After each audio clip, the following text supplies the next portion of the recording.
ଶ୍ରୀମନ୍ଦିର ରହସ୍ୟମୟ ଶ୍ରୀମନ୍ଦିରର 10ଟି ରହସ୍ୟ କଥା। ଶ୍ରୀମନ୍ଦିର ସମ୍ପର୍କରେ ଅନେକ ରହସ୍ୟମୟ ତଥ୍ୟ ରହିଛି, ଯାହାର ଟେର ସାଧାରଣ ଲୋକ ତ ଦୂରର କଥା, ଏପରିକି ବୈଜ୍ଞାନିକମାନେ ମଧ୍ୟ ଆଜି ପର୍ଯ୍ୟନ୍ତ ପାଇବାକୁ ସକ୍ଷମ ହୋଇପାରୁନାହାନ୍ତି।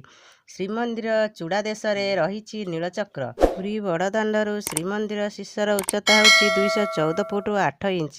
ଗବେଷକଙ୍କ ମତରେ ଏହି ନୀଳଚକ୍ରର ଓଜନ ପ୍ରାୟ 150 କିଲୋଗ୍ରାମ। ନୀଳଚକ୍ରର ଉଚ୍ଚତା 12 ଫୁଟ ଓ ଏହାର ବ୍ୟାସ 7 ଫୁଟ 7 ଇଞ୍ଚ। ନୀଳଚକ୍ରରେ ଧ୍ୱଜାକୁ ପତିତପାବନ ବାନା ବୋଲି କୁହାଯାଇଥାଏ। ପ୍ରଥମ ରହସ୍ୟ, ପ୍ରକୃତିର ନିୟମ ଅନୁଯାୟୀ ସବୁ ଜିନିଷ ପବନର ଗତି ଯେଉଁ ଦିଗକୁ ଥାଏ ସେହି ଦିଗକୁ ଉଡ଼ିଥାଏ।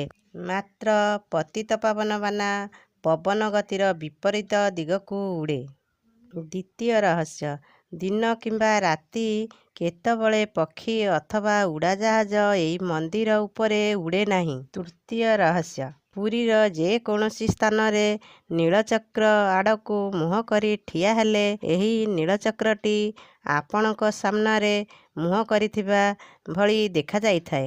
ଚତୁର୍ଥ ରହସ୍ୟ, ପୃଥିବୀର ଯେକୌଣସି ସମୟରେ ସମୁଦ୍ର ମୁହାଣରେ ଦିନ ସମୟରେ ସମୁଦ୍ରରୁ ଭୂମିକୁ ଆଉ ରାତି ସମୟରେ ଭୂମିରୁ ସମୁଦ୍ରକୁ ପବନ ବହିଥାଏ, କିନ୍ତୁ ପୁରୀ ସମୁଦ୍ର କୂଳରେ ଏହାର ଓଲଟା।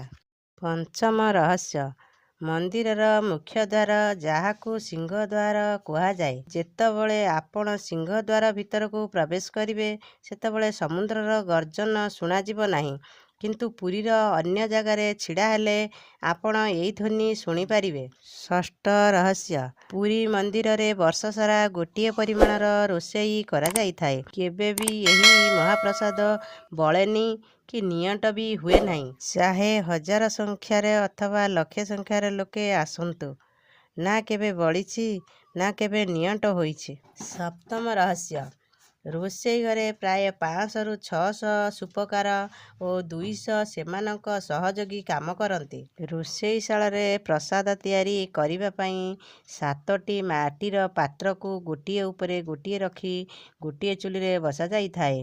ଆଉ ସବୁଠୁ ଅଦ୍ଭୁତ କଥା ହେଉଛି, ଉପରେ ଥିବା ପାତ୍ରର ଖାଦ୍ୟ ସର୍ବପ୍ରଥମେ ପ୍ରସ୍ତୁତ ହୋଇଯାଇଥାଏ, ତାପରେ ଉପରକୁ ତଳ ଯାଏ ଗୋଟିଏ ପରେ ଗୋଟିଏ କରି ପ୍ରସ୍ତୁତ ହୋଇଥାଏ।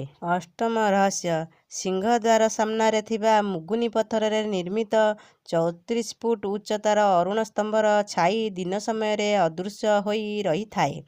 ଖରା, ବର୍ଷା ଓ ଶୀତ ଋତୁରେ ଏହାର ଛାଇ ଭୂମି ଉପରେ ଆଦୌ ପଡ଼ିନଥାଏ। ନବମ ରହସ୍ୟ, କିଛି ବର୍ଷ ପୂର୍ବେ ଜଗନ୍ନାଥ ମନ୍ଦିର ଉପରୁ ଗୋଟିଏ ବଡ଼ ପଥର ଖସି ପଡ଼ିଥିଲା। ଏହାର ଓଜନ 10ରୁ 15 ଟନ୍ ବୋଲି ଅନୁମାନ କରାଯାଇଥାଏ। ତେବେ ଏହି ପଥରଟି ମନ୍ଦିରର କେଉଁ ସ୍ଥାନରୁ ଖସିଛି ତାହାକୁ ଆଜି ପର୍ଯ୍ୟନ୍ତ କେହି ଜାଣି ନ ପାରିବା ଘଟଣା ରହସ୍ୟ ସୃଷ୍ଟି କରିଛି। ଦକ୍ଷିଣ ଦ୍ୱାରର ପୂର୍ବ ବେଢ଼ାକୁ ଲାଗି ପଡ଼ିଥିବା ଲମ୍ବା ପଥରଟିକୁ ଆଘାତ କଲେ ସେଥିରୁ ସଙ୍ଗୀତର ସ୍ୱର ବାହାରୁଥିବାର ଜଣାପଡ଼ିଥାଏ।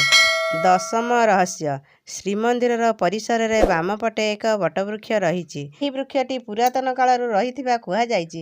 ଆଜି ବି ଉକ୍ତ ବୃକ୍ଷଟି ସେହିଠାରେ ଠିଆ ହୋଇ ରହିଛି।